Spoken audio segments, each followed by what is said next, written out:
નમસ્કાર, આપ જોઈ રહ્યા છો લખતર ન્યૂઝ અપડેટ। તમામ સમાચાર અને અપડેટ મેળવવા માટે ચેનલને સબસ્ક્રાઇબ કરો અને બેલ આઇકન પર ક્લિક કરો, જેથી તમામ સમાચાર અને અપડેટ તમને મળી રહે અને જોતા રહો લખતર ન્યૂઝ અપડેટ। લખતર તાલુકાના વણા ગામમાં 45 વર્ષ પહેલા વણા ગામના પાયલોટ પાકિસ્તાનમાંથી હેમખેમ પરત આવતા ટેક રાખ્યા મુજબ શક્તિ માતાજી મંદિર બનાવડાવવામાં આવ્યું હતું। તે સમયે મૈસૂરથી ગણપતિજી ભૈરવ અને લક્ષ્મીજીની મૂર્તિ સાથે શિવલિંગ પર લાવવામાં આવ્યું હતું।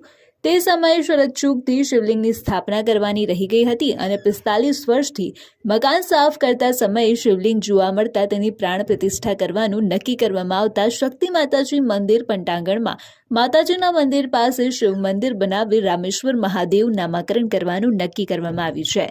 યોગાનું યોગ અયોધ્યા રામ મંદિરમાં બિરાજમાન કરાયેલ ભગવાન રામની મૂર્તિ કંડરનાર અરુણરાજના પિતાશ્રી યોગી રાજ દ્વારા વણા રામેશ્વર મહાદેવ મંદિરમાં બિરાજમાન થનાર શિવલિંગ થાળુ અને નંદીની મૂર્તિ કંડારવામાં આવી છે।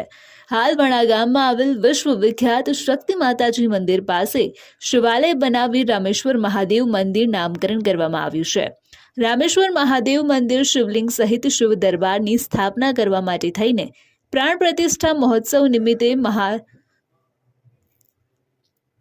મારુત યજ્ઞનું આયોજન કરવામાં આવ્યું છે। શક્તિ માતાજી મંદિરમાં નવકુંડી યજ્ઞનું આયોજન કરવામાં આવતા મુખ્ય યજમાન પદે વિશ્વરાજસિંહજી હરદેવસિંહજી રાણા ઉપસ્થિત રહ્યા હતા અને હોમાત્મક નવકુંડીય યજ્ઞના આચાર્ય પદે વણા ગામના નવયુવાન શાસ્ત્રી કુલદેવભાઈ શુક્લ સહિત ભૂદેવો ઉપસ્થિત રહ્યા હતા અને શાસ્ત્રોક્ત મંત્રોચ્ચાર સાથે હવન સંપન્ન કરવામાં આવ્યો।